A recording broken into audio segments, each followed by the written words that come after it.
I was really scared that I wasn't going to make it and people were going to say, oh, I told you so. I knew it wouldn't work out. Shit's going to happen wherever you are in the world. Nothing goes smoothly and you have to just figure it out. The next stage for me is kind of fading away into retirement.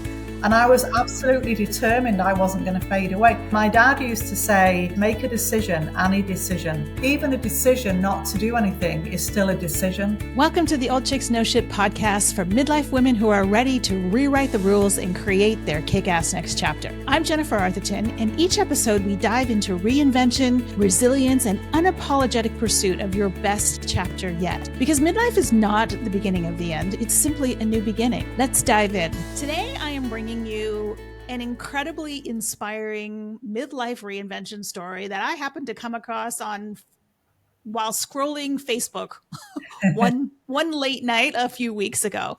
And this story really stood out to me because this was a woman who literally left her country, left her family, started in a new career, moved across the world, to basically follow her own calling, right? To follow what was inside of her.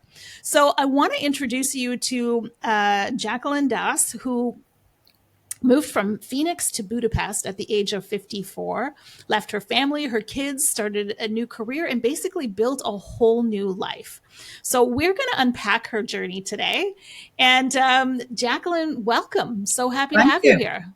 Thank you. It's really nice to be here. Thank you for the invitation. So give us a little bit of an idea of, okay, you're 54 years old. You're like, what is the thought pattern that's happening inside you that prompts you to make this really drastic shift in your life? Like, were you unhappy? Was there a particular moment, or like, where did it start? I think it started, life is a journey really, isn't it? From the beginning, not just a geographical journey, but a journey, a process. And as you can tell from the accent, I'm not from the States. So I was born in Manchester and lived all over the UK, and then moved to the States in 1999 with my then husband and two children. So we're all British born. And we lived all over in the States, in particular in Phoenix, Arizona. We lived there for 17 or 18 years and got divorced. And then my kids, grew up and left home. They were living their own life. And I'd just been through a lot. I went through the financial crisis in the States. I lost my house to the bank. I was in rented accommodation. And actually at the time I had a great job. I was always nervous about losing my job, but I didn't. I had a fantastic job. It paid very well. I'd been with the company for 10 years over in Phoenix. And it wasn't that life was horrible at all. It was just almost too comfortable, where you get so comfortable and you just think, I'm kind of just bored and I just need an adventure. And I just looked around me and I just thought, well, is this it? I'm just living in a 1-bed apartment. I've got a great job. I've got a good life. I've got money. But this can't be it.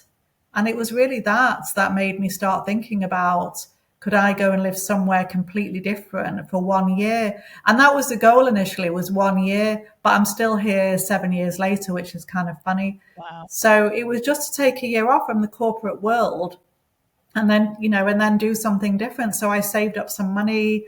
I sold all my belongings and got rid of all my stuff. So that's almost another story in and of itself. I arrived in Budapest with 2 suitcases and a violin, and that's actually the title of my book. It's going to be called 2 Suitcases and a Violin. And I just built a life here from nothing. I didn't know anyone, didn't speak the language. I still don't speak the language and had nowhere to live. So I went into an Airbnb, and within 10 days, I'd found a place to live. And it wasn't all sunshine and roses, by the way. People think, it's really easy. People look at you and think you've got it easy, but it's not like that. It was actually really, really scary. So, so I don't know if you want me to continue or, chime in. Yeah. So, I was really intrigued by something that you just said, where, you look around at your life and you think, is this it? Like, is this all there is? Is this like what I'm meant to be doing forever? And I will say, I think that is a question that comes to the forefront of every woman who enters her 50s. Yes. And it happens because it's supposed to happen, Yeah. right? Like, we were never meant to be the same person from the beginning to the end of our lives. Like, we Right. were meant to evolve and, like after taking care of everyone and everything, now it becomes about us. And so Yeah. that line of questioning really is an important line of questioning. But then it is like, okay, well, what are we going to do about it? Yeah. Because what you just said was like, you could just stay where it was comfortable, Yes. or you could be like, okay, I need to explore this, and having the curiosity. So what was it within you that made you kind of pull the trigger to be like, okay, I am going to make a choice right now to step out of my comfort zone, and like far out of my comfort zone? I almost wanted to. I think when you look at life, I mean, you described it perfectly. Most people live on what I call the assembly line of life. You Right. graduate high school, you go to university, you build a career, you get married, you buy a house, you have children, you do all those things in some kind of order. And then you get to your 50s, and a lot of people get are divorced in their 50s. And then you start thinking, well, do I have to continue with the assembly line of life? The next stage for me is kind of fading away into retirement. And I was Right. absolutely determined I wasn't going to fade away. I had so much energy, and I felt like a new woman in my 50s. And I still feel now, even at the age of 62, that I'm very vibrant compared to a lot of people my age, and I have a lot of energy and curiosity. So I think it was really, I just don't want to do this assembly line of life thing anymore. And I Mm. just found that people around me we were having conversations about, like soap operas and Netflix. And I just thought, gosh, there's got to be more to life than this. Right. So, how did you navigate through the fear of stepping so far out of your comfort zone? Because for so many of us, like we have, big ideas or things we want to try, but then it's like, oh my God, I can't do it. Like there's the fear, like our brain, kicks into survival mode and starts, telling us all the doom and gloom stories about how, it's not going to work. How did you navigate through that fear? I think that I had a fallback plan, and because being a victim of the financial crisis in America actually served me quite well in the end, because I ended up Mm. in a rented place. Don't get me wrong, I wasn't, living in a horrible kind of, rundown place. I mean, I was making money in my career and that kind of thing, but renting makes life so flexible. And so I realized that, renting, if I moved to Budapest or anywhere and I didn't like it, I just come back and rent a new place and get started again. I mean, it's pretty Right. easy, right? Especially in America, it's just very easy. Just wander down to IKEA and get your bed, and what do you really need to live? And I think I was also, I think it's harder to develop a new life if you have real estate somewhere. What are you going to do? Are you going to rent it out? Do you trust people? Yeah. Do you have dogs or pets or whatever to take care of? All those things make it harder. So I think that was for me making it easy was, well, I've got a fallback position. If I really hate it, I can come back. But also I was really scared that I wasn't going to make it, and people were going to say, oh, I told you so. I knew it wouldn't work out. So I was really Right. determined to prove people wrong, because when I said I was moving to Hungary, all my friends in Phoenix said, you're moving where? I mean, most people don't know where Budapest is. And I'm not saying, I don't mean to belittle people. I didn't even know where it Yeah. was when someone said, why don't you move there? And I just kind of wanted to prove everyone wrong as well. I kind of like being quite defiant and saying, I can do this, even though people say I can't. So there was that. But it was absolutely, the first 6 months here were very scary. I'll give you that. It was really scary.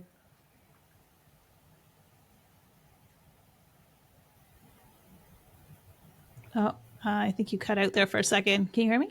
Yes. Yeah, so that kind of determination to prove people wrong, because fear of Can you judgment hear is a me? real thing. Yep. Can you hear me? Yes, I can hear you. Okay. Yeah, so that idea that you wanted to prove everybody wrong, Right. like fear of judgment, like the judgment is what keeps a lot of people stuck. Like, I mean, it kept me stuck for a long time too. Like, what are people going to think? Like all of that. Sometimes we need that fear can work for us, right? Because you didn't want anybody saying, oh, I told you so. It was a really bad idea. So you're like, okay, no matter what happens, I have to figure this out. Right. Yes. Yeah. Okay. So you sell all your belongings. You have 2 suitcases and a violin. Yeah. How did you end up picking Hungary? How did Budapest come into your view? Well, I think this is quite a remarkable story because it was a total random conversation. So I was living in Phoenix and I was working there and I was a project manager. Still am a project manager. And my company asked me to manage a project out of Dublin in Ireland. So I said, you know what, if I'm going to manage a project out of Ireland, it's an 8-hour time difference. I'm going to go to Ireland and start the whole project up. At least I'll be on the same time zone. So I ended up going for 3 months in the summer of 2016. And I was in a hotel for 3 months, and you get to know people. I do anyway, because I say hello to people. And I got to know the people, the servers, the host and the hostess and all these kind of people. And so I got talking about my story one day and saying, I'd really like to go and live. I live in Phoenix, but I'd like to live somewhere else. And this young man who was about 19, he was serving behind the bar and he was studying in Budapest. He was studying to be a vet. It's a very popular place for medical, veterinary and dental degrees. And he just said, oh, I love Budapest. Why don't you give it a try? And I literally never even thought of it. And so I said, okay, I think I will. And I came in 2017 for a few weeks. And then I came in 2018 to live here. So it was literally a random conversation in a hotel in Ireland. That was it. Wow. I am such a believer in the fact that everything happens for us. Like everything is lining up for us, even, the really ugly things like, for example, you like losing your house, living in a rental, all of these things. And then, having this random conversation. Like I truly believe that everything is lining up for us to be able to, step into the best version, the highest and best version of us. Right. And it's being able to see beyond the current circumstances to be able to say, oh, okay, yeah, I can do this. Yeah. Right. So I love that series of events. And okay, so you come back home from Budapest. Did you like immediately pack your bags and be like, okay, I'm going to live? I lost you briefly. Oh, okay. Let me just ask the question again. Then my editor will take out a lot of this stuff. So after you come back from your visit to Budapest, you love it. Did you like immediately pack your bags and be like, okay, that's it, I'm going to live there? Or what was kind of that thought process like about taking the actual first step? The thought process was, I'm definitely going to make it happen, but it was a case of when. So by that point, I had left my job and I'd started my own company, just consulting and project management consulting. So I knew I was going to take the leap, but I just didn't know when. And there was one, again, you talk about signs and everything. I needed my Irish passport because I could get in on my American passport, but it's a long and convoluted process. I could get in on my British passport, but Britain had just left the EU. So my parents are Irish. We're Irish because they're no longer with us, I applied for my Irish passport, and that meant that now I can travel anywhere in the EU and live in the EU. So that arrived in October 2017, and as soon as I got that, I was thinking, okay, now all the barriers have now been removed. You have zero excuses to do this. So I think it was the arrival of the Irish passport, and then I bought my flight and came over in January. Wow. That's incredible, because sometimes even when, all of the things are lined up, there's still like this fear, this hesitation of, can I do this? Yeah. Like, am I really going to regret this? Did you ever have those thoughts? Like, did you ever wonder, am I crazy? What am I doing? I think I did have them, but it's a little bit of time has gone under the bridge now. So I did have those thoughts. I will say that it was very scary. So I arrived here in January and it was almost like an Indian summer. So the weather was beautiful. It was in 65 degrees. And I was thinking, wow, winter's amazing. But it was all a false kind of, pretend kind of situation. And then the snow arrived and everything. And I felt the first 6 months were touch and go and quite rocky. I do remember my first Easter in 2018, and Hungary is a Catholic country, so everything closes down at Easter for 4 days, which is a long time. All the shops are shut down, and it just has that feeling of almost a kind of depressing feeling because you don't have that vibrancy of the city. And I was thinking, how am I going to get through this weekend with everything shut down? And I decided to, you'll laugh at this, I decided to foster a dog for the weekend because I thought, well, if I have a dog over the Easter weekend, it's going to give me a purpose and a reason to get out of bed and get out. And so I contacted someone on Facebook and ended up fostering this little dog called Chucky just to get me through that weekend of Easter. And it worked. It was fantastic. I needed Chucky and he needed me.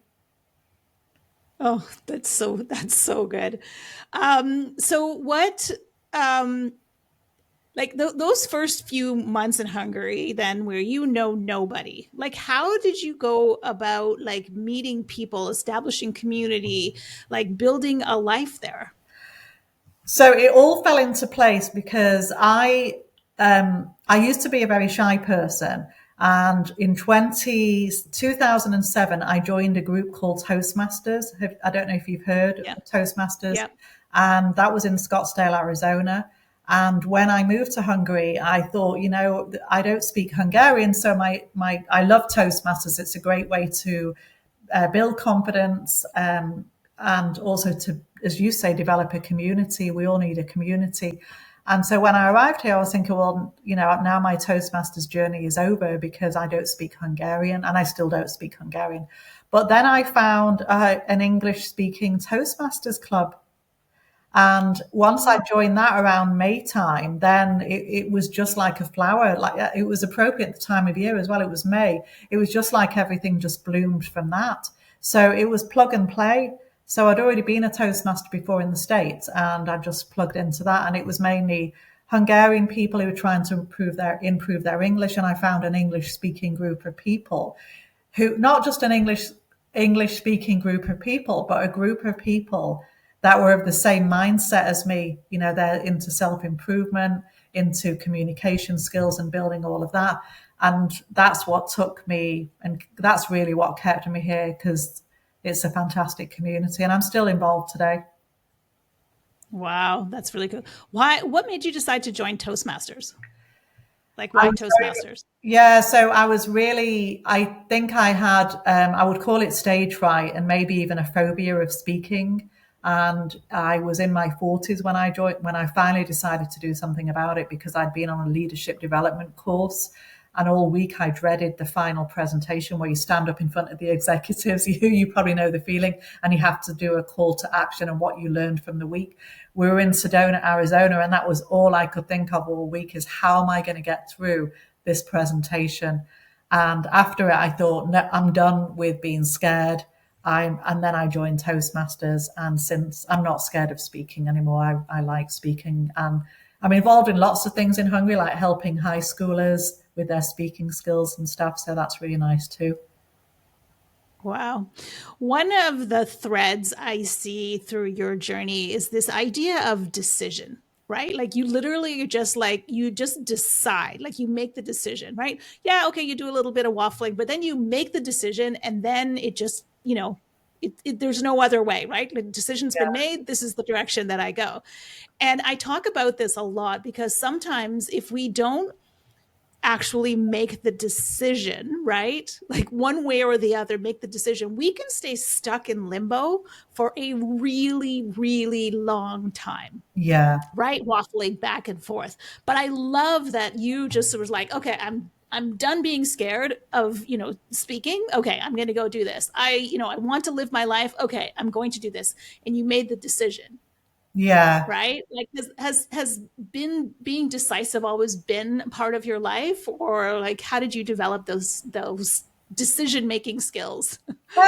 Yeah, I think being decisive and also being a traveler, I like new experiences. But yeah, I think I'm pretty decisive. But I did go back and forth with this a lot. I didn't just wake up and say one day, right, I'm going to do it. I mean, I think it was like a 4 or 5 year plan of, when the kids have left home. I don't know. I mean, decision making, as you said, my dad used to say, he had a saying, and I think about this a lot, and it was make a decision, any decision.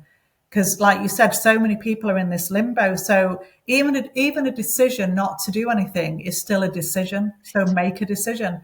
And I think it was when my daughter said to me, so I was talking to my kids a lot about my plans, and she said to me, I'm sick of you talking about it now. Either do it or shut up about it. And then that just kicked me into action. It was really funny. So she said, no, I'm not hearing any. You either do it or you shut up. But I don't want to hear anything more about it. And that was it. So. Gotta love our kids for putting us on the right path, eh? Exactly. Yeah. I also read, I'd like to also, is it okay to mention a book? It's not my book. Yeah, absolutely. Yeah. You probably read it. Or you probably, there's a lady called Jen Sincero, and she wrote a book called How to Be a Badass. Oh, Jen Sincero. Yes. That book helped me enormously. I picked it up when I was on holiday, on vacation in Seattle. And I don't have any books now because I've given everything away, because you can't travel with a bunch of books. But there's one book, the hard copy, the actual physical copy comes with me everywhere. And it's that book, and it's all highlighted. And she really helped me to make a decision. And when I read that, do you know when you're reading a book and you're nodding your head and you're thinking, yes, and that book just resonated with me, and I just couldn't stop nodding my head. And I was thinking, wow, she's so right. I tell everybody I know to read that book. It's fantastic. Yeah, I love her books. I do love her books. Like, what for you has been the most surprising gift of this midlife reinvention? For me, I think it's been just the ability to, I mean, it sounds cliche, but be in a different culture with different people and learn a lot about people that are very, very different to me. I mean, that they're not, I'm British American, and I've spent probably equal time in both countries almost. And just to get to know a different culture and know that everybody's not the same where you go in the world, everyone's got a different approach to things. That's been one of the biggest things. But also one of the biggest things for me personally is to know that bad things are going to happen, and you just have to figure it out. And I always tell my kids that the biggest skill we can have in life is FIO, figure it out. And it really is, because things, shit's going to happen. If I can say that, I think I can say that. Shit's going to happen wherever you are in the world. Nothing goes smoothly, and you have to just figure it out, and you just face it and address it as it happens. Yeah, I think resilience is such an important skill. To teach our kids, but also to recognize in ourselves, because by the time we get to our 50s, right, we've navigated some challenges, we've overcome some obstacles, right? And it's to remind ourselves that, like, oh, okay, I've conquered every challenge that has so far presented itself. Right. I can do this as well too. Because I think we all have, I mean, as women, especially as midlife women, we grossly underestimate our own capability and our own power. Yes, I agree. Right? Yeah, one thing you said resonated with me. I look back on my life and say to myself, when have you not been able to figure something out? And I think that's a great question for all of us to ask. If you're about to embark on something challenging, no matter what it is, ask yourself, when have I not been able to figure something out? And if the answer is never, that means you're ready. Yeah. Well, exactly, right? Because there is no problem that will present itself that you can't figure out, like you said. One of my favorite sayings, and this is one I go back to over and over and over again, is for every problem, there is an unfolding solution. Yes. Like, the fact that a problem exists means that a solution exists. Right. Now my job is to just go find that solution, right? Yes. Because you can't have a problem without a solution. Yeah, absolutely. Yeah, I agree. Right. And what have you learned most about yourself during this reinvention process? I lost you a little bit. Oh, So my question is, what have you learned about yourself during this reinvention journey? Well, I think that I can figure things out, and Mm. that it's just important to really live your life. I mean, the biggest thing is that none of us are going to live forever. And, what's the worst that can happen if you did something quite adventurous, like go and live somewhere for a year? Supposing it didn't work out and you hated it, you just go back to wherever you came from and just say, well, at least I tried it. So the biggest thing is for me is just to try it. Yeah. Yeah, and you don't have to, like, I gave up everything and all my stuff to come here, but you don't have to do it like I've done it. You could go and stay somewhere for a month and say, I'm going, now with the remote world, we have so many opportunities. So you could say, well, I'm going to take my laptop, work from home and go to Barcelona and just stay for a month. And you don't Yeah. have to be all in. You can do it with experimentally. Yeah. And if you had to do it again, is there anything that you would change or any lesson that you would take with you? I think I would learn Hungarian. That's my biggest lesson. Before you moved? No, when I moved, but because I've been super lazy at not learning Hungarian, because the Hungarians is a tiny country with 10 million people. Hungarian's not spoken anywhere else apart from Hungary. And so everyone speaks English, and I've just gotten really, really lazy. But having said that, until you learn the language of somewhere, you are really always on the sidelines, and you can't really get into the culture properly because you can't have those conversations. So I think if I Right. was, and I still think, shall I learn the language? Shall I learn the language? But I haven't done so yet. But that's what I would do differently. And it's not because I don't, I mean, I'm pretty okay with learning languages, but it's very challenging to learn Hungarian. And people, actually, Hungarians tell me, why learn it? Why bother? So I'm not blaming them, I'm blaming myself. But I would definitely, it's just nice to learn another language, and just make, it's a sign of respect that you've learned some, you can converse with other people. Oh, yeah. Yeah. Let's talk about your career for a second, because this is always a thing that I think one of the other things that keeps people maybe stuck doing something, maybe they have a career that is no longer fulfilling them, right? Or they're just kind of find themselves going through the motions of it. Because again, by the time you reach your 50s, you're pretty proficient at what it is that you do, and you could probably do it with your eyes closed and one hand tied behind your back, Yeah, right? But yet the thought of stepping out of that and creating something new often keeps people stuck there.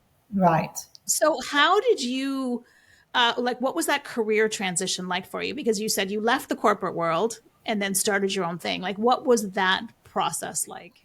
I mean, again, that was pretty scary because I was making six figures and I had a great job and I was living in Phoenix, and I'd been at that company for 10 years. So I had tenure, and tenure, 10 years, if you have tenure in a job or tenure in a marriage or tenure where you live, Yeah. those things kind of those are great, but they can also hold you back. And Yeah. I'd made a decision that I was going to leave. And I was going to have a year off. The plan was not to work for a year, so just to take a year off. I didn't have loads of money though. I didn't have like hundreds of thousands of dollars. I just managed and budgeted accordingly. I do remember that I took a side hustle one time. I drove for Uber as well as doing my full time job in Phoenix. So Uber had just arrived in Phoenix, and I thought, you know what, I'll drive for Uber to try and build up a little bit of cash. So I wasn't afraid to also have the courage to do other things to build up Mhm. a little bit of a cash float for myself. So yeah, and then I decided to. I thought, if I'm going to leave anyway, why don't I ask my company for severance? Even though that was kind of a bold move, but I thought, well, why not? I'm going to leave anyway, and I asked them for severance, and they said yes. So that helped me a lot. So I'd kind of recommend, companies would probably hate me now, but if you're going to leave anyway, why not ask for severance? Yeah. Yeah, Because it's all very they can do helpful. is say no, and then you just leave. So you're always going to leave anyway. So they said, yeah, we can give you severance. You've been here for 10 years. And I told them my plans, and they said, yeah, we'll. So I ended up with 20 weeks of salary, which was really helpful to kind of transition me through.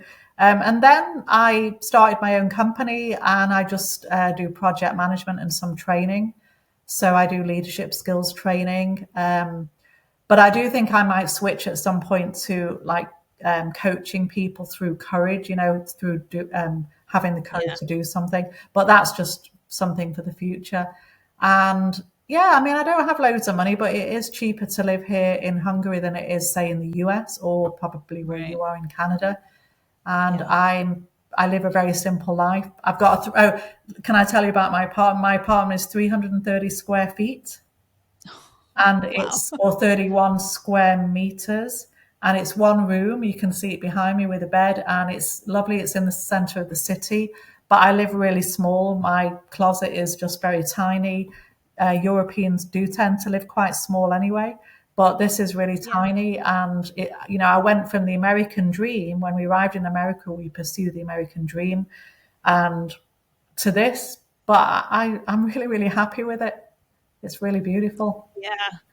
I love that because, so much of what we think we need to be happy, we don't actually need, right? Like we've convinced ourselves that we need this. But when we reach this chapter of our lives, it's like the sense of meaning and purpose in our lives, the sense of fulfillment literally becomes,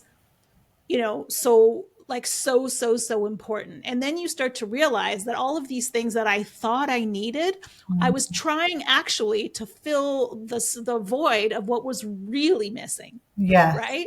Which is feeling fulfilled, like in myself, in my life, really getting to know who I am, and owning all of who I am, right? So it's, again, it's one of these things. I think you mentioned this is like, there's, especially when you have a good career and you're earning six figures, Mm. right? Yeah. You become bought into the idea that I cannot live if I don't have that. And the reality is that, and I've heard this from so many guests on this podcast. It's like what I thought I needed, I didn't actually need. Right. It was a placeholder for something else. Yeah. No, absolutely. I Yeah. mean, I live right now on $200 a week, tops, honestly, sometimes less. I don't have a car. You don't really need a car. And yeah, I just don't, I'm not a spendy person. I never really was super spendy, but I did have a closet full of clothes and a nice car and a nice house. And now I care more about the outside and the environment and just walking the city and things like that. Yeah. It's different. That's amazing. That's amazing. And like what's next for you? It's a good question. I mean, I'm getting involved in some different things here. So I've got some goals, but I also decided to stay open-minded. I think having goals is great, but also be open-minded. So I'm getting involved in some voluntary work here with high schoolers. So on Friday, I'm going into the Hungarian countryside to a high school there because I've been asked to help out with communication skills for the high school students. So that's something that I'm doing. I'm still working. I still do training and project management. And what's next for me? I really feel that I might be done with the corporate world totally and all the leadership stuff. And it's time to bounce off and do what I would call courage coaching. So Mm, people, if someone has something they want to do, and I don't mean move into Hungary because hardly anyone's going to move to Hungary. I don't mean moving anywhere, but some people might say, this is something I always wanted to do. Maybe it's a career change. Maybe it's starting your own business. Maybe it's getting divorced. Maybe it's moving to another part of the country, the US or something. So whatever it is, I feel that I'd be good at encouraging, people or helping people to plan it out as well because I am a project manager, but I've done it before. So I think that might be next for me in yeah, I love 2026. I think yeah, I love that. most people have got something they want to do. You know what? I mean, those are my clients, right? The women who come to me with, I know the life that I'm living is not it, but like, what next? Like, how do I figure out the what's next? Or they'll come going, I have a dream or a desire for something, but I can't figure out the path from here to there. Yeah. Right. And 99.9% of the time, I would say the thing that's holding them back is actually their own brain. Yes. Like any of the actual physical problems are small in comparison Yeah. to, the mindset traps that we find ourselves in, right? Like overriding the natural safety mechanisms of our brain and Yeah. all of that kind of stuff, right? Yeah. And the beautiful part about that is that, once you're aware of it, once you see it for what it is, Yeah.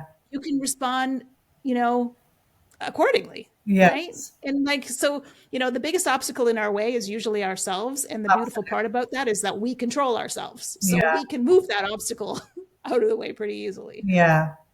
No, I agree. I've got a friend here who's 75, and I play the violin, and she said she'd always wanted to learn the violin, but she's too old. And I said, for me, I don't think you're ever too old. I mean, okay, so maybe you're Yeah. too old to climb Kilimanjaro at 75, but you can play the violin at any age. You can pick up a music, so it doesn't have to be a massive Yeah. goal. It could be something that people are saying, "Oh, I've missed the boat. I'm too old."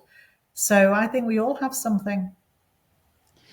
Yeah. I mean, and even, some of the stories that I tell on this podcast, there's one woman who started rock climbing in like scaling rock faces in her 60s. And she only did it because her son was in it. And I think just before her 70th birthday, she scaled El Capitan in Yosemite, Oh, wow. one of the fastest times ever Yeah, in her 70s. So, and she wasn't an athlete. Like she right. just was like one step at a time, Yeah, right? Like one little, she went to a rock climbing gym. She did one little, section of a wall. yeah, And then she just kept going back and getting bigger and bigger. So, again, the limitations that we place on ourselves around age or our capability or our worthiness or whatever it is, like, again, anything is possible with the right yeah. mindset. I agree. Yeah. And You I know? think the remote world too, we're all working online. Well, we're not all working online, but a lot of us are now remote and we can do our jobs remotely. So Yeah. what's to stop someone saying to their employer, because I think you should always have the discussion with the employer and saying, I live in Phoenix, but you know what, I really want to just take my laptop and go to Barcelona. Can we figure that out? And I'd like to be there for a month. So I think there's so many opportunities that we can participate in because Yeah. we're working remote, or many of us are working remote. Yeah. So Yeah. That is so true. Your story is such a beautiful example of, clarity and courage, but also that little bit of rebellion in yeah, there. It's like, brilliant. I'm going to Yeah, show them. yeah, And I love that because sometimes, like being a woman in your 50s, like the world is not kind to us, right? Like you're too old, you're not as relevant, you definitely don't look the same, like, all of these things, right? And it's almost like that, you know what? F you, I'm going to show you. yeah. That's what I feel too. I'm a daredevil. I'm like, no, I'm going to do it. Yeah. Yeah, Yeah. So to be able to find that little bit of rebellion in all of us, yeah. really just like your story is just such a beautiful example of that. Yeah, I think everyone has a little bit of rebellion in them, and we were always taught to toe the line. And if you Right. think about when you were young and your upbringing, my parents always said, children should be seen and not heard. Because of that, I didn't say anything. That's partly why I ended up not being a good speaker, and I ended up joining Toastmasters. But it's nothing to do with them. I'm not criticizing them. They had the same upbringing themselves, Yeah. but Mhm. we have a lot of kind of bullshit inside us that is, either self-induced or comes from families and culture. And yeah, we can work towards eliminating that, or at least quashing it. At least keeping it quiet for a little bit while we go off and have an adventure. Yeah, oh yeah. I'm whenever I have like, when fear is standing in the way, I always give it a job to do. So I'm like, okay, I see you, but now go make me a cup of coffee while I do this thing. Yeah, yeah, Right? yeah. Um, so I have three questions that I ask all of my guests Sure. at the end of the podcast. And I think for first question, I think you've answered, but let's just see if there's anything else in there. What book, practice, or idea do you come back to again and again in your life? Jen Sincero, How to Be a Yes. Badass. And it's called How to Stop Doubting Yourself, or something like that, and release your true greatness. It's in my apartment's so small that I know exactly where the book is. It's on my one little bookshelf. So yeah, it's How to Be a Bad, or You Are a Badass. That's the name of it. You are a badass. Yeah, Yeah. that book is absolutely phenomenal for any woman, and she just describes situations that are so relevant to us, and all about as you said, it's all down to us. Just, ignore people. And it's all about those little voices, isn't it, in your ear? Yeah. Yeah, exactly. So question number 2, if you could write a sticky note and place it on the mirror of every midlife woman, like a reminder, sticky note reminder, what would you say? I would say one word: experiment, because you don't have to go all in for most things. You don't have to go all in. You can say, well, let me do this little experiment. The lady who's doing the rock climbing, you said she took one step at a time. Let me just experiment by going to the gym and see if I can join a class. And that's just an experiment. So it takes the pressure off as well. All it is an experiment. I love that, which is so true, right? Because again, we make it, and I say this all the time, the human brain is like all or nothing. It's like, I'm not doing the thing or I'm doing the thing. Meanwhile, there are 99 steps in between not doing the thing and doing the thing, right? And we can just take one step forward, just one teeny tiny little step forward. It's the beginning of a journey, because likely after you take that first step, you're going to take the next one, right? Yeah. So true. I love that. And then the last question is, midlife is the perfect time to fill in the blank. Be a daredevil. Be a daredevil. Yeah. Love it. Because all your the shackles are off. Many of us are divorced. The kids have left home. We're doing well in our career. Hopefully we've got a little bit of money, that a little bit of a cushion. So I think it's time to really live it up. And we're all really, most of us are really healthy. And I'm 62 now. My mum at 62, I felt that she was old, but I don't look at myself and think, oh, you're really old. Right. And you're probably the same. Oh, 100%. When you look at your mum, they were giving up at 62. Well, I talk about this often because we are not the women of our mothers or our grandmothers' time, right? Like we are very, very different. And I think a lot of that has to do with the fact that there is so much more opportunity available to us than was available to them, right? Like I was literally having a conversation with my partner the other day I was like marveling at the fact that within my lifetime, like in the last 50 years, a woman could not own a house on her own or have her own credit card. Right. Yeah. That's just been 50 years, I know. right? So think about our mothers and grandmothers. Yeah. No, I know. It's so true. But you could, going back to the experiment comment too, I was just looking at my hair and I was thinking, I've had this same hairstyle and same color since I was 18, but I've always wanted to change it. So, what would happen if I just changed it to brunette or something? I can always go back. And so even, it's still hard. I'm not there yet either. There's still some things I want to do that I'm too scared to do, like change my hair color. Well, we all have our things. I'm the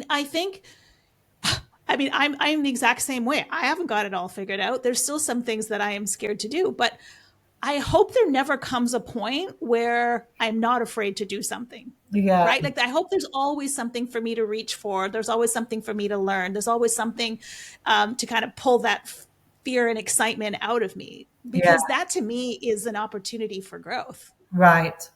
Yes, absolutely. Right. So may we all still be afraid of doing something. Maybe. I agree. Yeah. So, because that challenges us, you turn the fear into a challenge. So I love that. I think that's really nice. Well, thank you very much for sharing your story with us. This conversation is going to inspire a lot of the listeners who might be sitting on the fence, who might be struggling to find that inner rebel or to make that decision. This conversation is going to open the door to a woman seeing herself differently than she did before. So thank you for being such a beautiful demonstration of what's possible for us. And I can't wait to see where you go next. Oh, thank you. Thanks for the opportunity. It's been really nice. And it's given me some clarity about some things that I should do as well while I've been talking. Doesn't that always happen? I love that. Yeah.